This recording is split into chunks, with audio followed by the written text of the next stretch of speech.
ada nggak sih Dok, kebiasaan makan anak di Indonesia yang menurut dokter tuh sebenarnya kurang pas dan kurang bagus gitu, tapi kita sebagai orang tua tuh nggak aware itu dan sebenarnya itu nggak bagus untuk pertumbuhan mereka?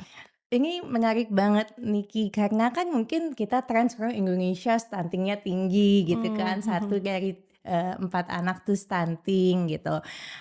Sehingga kan campaign yang berjalan tuh selalu protein hewan gitu ya, dan tentang anak baru ada penelitian bersama FKUI Mhm. gitu, dan ternyata 60-70% anak Indonesia justru yang kita teliti ya, kekurangan karbohidratnya.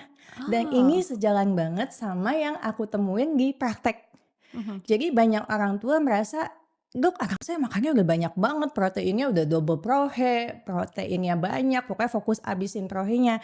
Tapi kok nggak tinggi-tinggi, beratnya nggak naik-naik," Mhm. gitu. Ternyata karena fokusnya abisin prohenya, karbonya nggak dimakan, Mhm. ya proteinnya dibakar jadi energi. Jadi proteinnya nggak disimpan untuk tumbuh tinggi si anaknya. Mhm. Jadi misalnya aja anak 4 tahun gitu ya, sekarang kebutuhan karbonya mungkin udah setara 4 mangkok nasi gitu. Wow, Jadi banyak ya loh itu. banyak Heeh. banget karena mungkin aktivitasnya kan juga sudah sangat banyak ya. Mhm. Jadi itu sih yang lagi saya sering lihat trennya.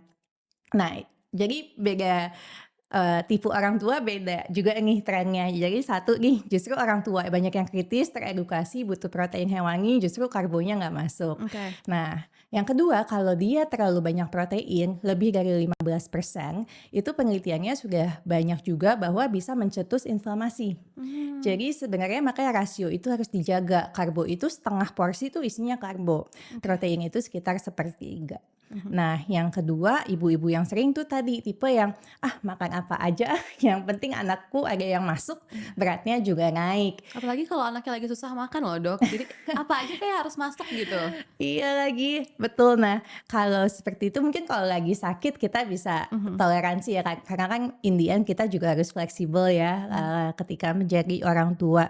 Jadi kalau setiap hari makan yang masuk itu ultra processed food tadi, Mhm. mikronutrien yang nggak terpenuhi, misalnya, sengnya, vitamin D tadi bikin gampang sakit, apalagi ternyata anak Indonesia itu 1 dari 2 itu kekurangan vitamin D. Mhm. Dan tadi walaupun gejalanya nggak kelihatan, taunya anak Indonesia misalnya lebih gampang batuk pilek gitu, Mhm. atau tingginya nggak optimal, atau ya pas akhirnya sekarang pada kurus-kurus, tapi nanti pas tuanya pada diabetes mellitus misalnya Mmm. seperti itu.